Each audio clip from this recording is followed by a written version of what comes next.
Whoa, guess what? I'm doing a giveaway. That's right, you could win a $10 eShop card. Bang, bang. More details at the end of the video. Yeah, you heard me. Don't think I'm just gonna let you enter and leave. No, this giveaway is for loyal fans only. Also, fast forwarding is a violation of academic integrity, which is punishable by up to 10 years of jail time in over 30 states. But anyways, on to the video. So the new Pokemon anime started, and I'd say I've been liking it a lot so far, but that's not what we're talking about today. Nope, we're going back in time to a little place called Hawaii.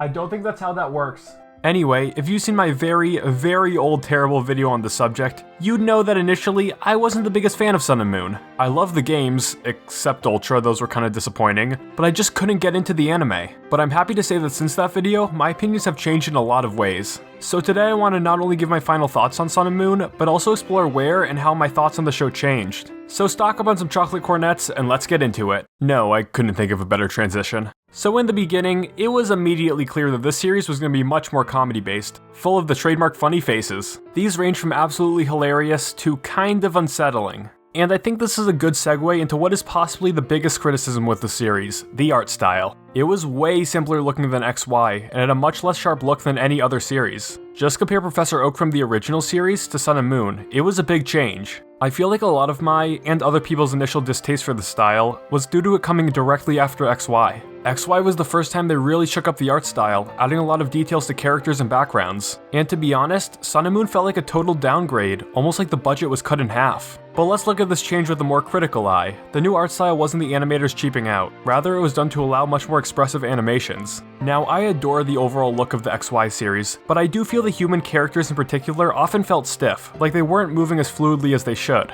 And this isn't just an XY thing, every series prior had a stiff feel to it. To put it in perspective, it's a lot like the Sailor Moon change. Okay, I feel like I should explain. The original Sailor Moon had soft-looking character designs that were super expressive and energetic. And while the budget was very limited, especially with the hand-drawn cell animation, which is kinda obvious with the same scenes being repeated every 5 seconds, the characters were definitely expressive and full of personality. Now enter the 2014 reboot, Sailor Moon Crystal. The art in the show was absolutely incredible, but the increase in the art's complexity made it much harder to animate. It's for this reason that so many people still prefer the original series, as despite its old age and limited budget, the animation felt a lot more expressive and fluid. This is very similar to our Pokemon story, only in the opposite order. But one thing I still feel was screwed up with the new art style was Ash's design.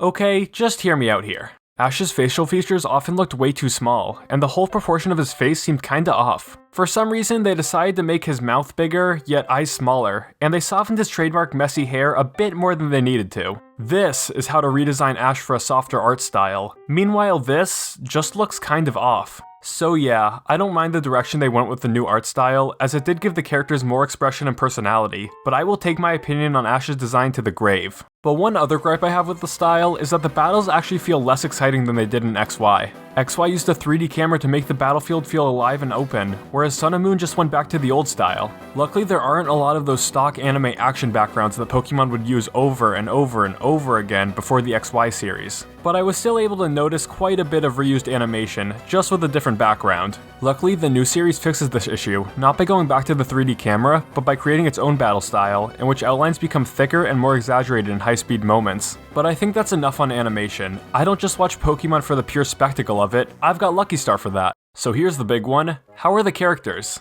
I won't go over all of them since we'd be here all day, but to generalize, they really vary in quality levels. Some characters such as Lily, Gladion, and Kiawe were really well written, with their own goals and challenges to overcome. However, the sheer amount of characters introduced made it kinda difficult for many of them to stand out. Characters would occasionally have their moments to shine, such as Mallow interacting with her deceased mother, but these happen pretty rarely. And I still don't understand why they introduced Hau as a rival for Ash so late into the series. I mean, the show was fine without him. Actually, come to think of it, the games would have been fine without him as well. No wonder Pokemon replaced Hau with better Hau. Now Team Rocket on the other hand, got a total makeover this time around, as the anime doubled down on their goofy side. In this series, the trio made money running a Malasada truck, and they were often more invested in that than actually stealing Pokemon. There's even an episode where they challenge our heroes to a baseball game for no reason other than Jesse wanting an autograph from a famous player.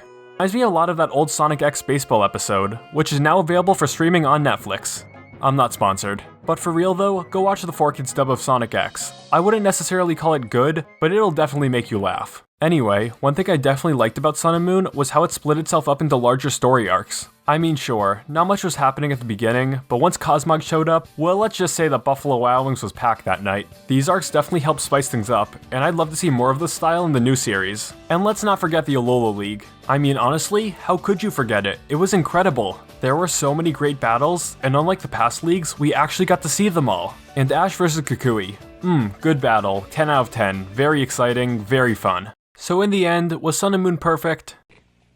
Yeah, this anime definitely had its flaws, but I'd be lying if I said it didn't also have some great moments. It's not my favorite series, but I would definitely recommend it. And with Pokemon 2019 officially underway, things are only looking up. But now it's time for the giveaway, so here's how you can win some sweet eShop dollars. By the time this video's been uploaded, I've posted and pinned a tweet about the giveaway. There are only 3 steps you have to do to enter. First, follow me on Twitter, @AnimatedGinger. Then retweet the tweet I mentioned earlier, and leave a comment on said tweet explaining why you deserve the money. Yes, that's actually how I'm doing it. I'll be picking my favorite response and DMing them the code, so make sure your Twitter DMs are open. Also, I should clarify that this is a US code and can only be used on a US account. You can still use it if you're in another country, but you'll have to create a US account on your Switch. Unless you wanted to use it on a foreign 3DS or Wii U, cause those systems are region locked, so sorry, but you'd be out of luck. I'll be choosing the winner 1 week from today, and the winning response will be featured in my next video, so get out there and tell me why I should give you 10 bucks.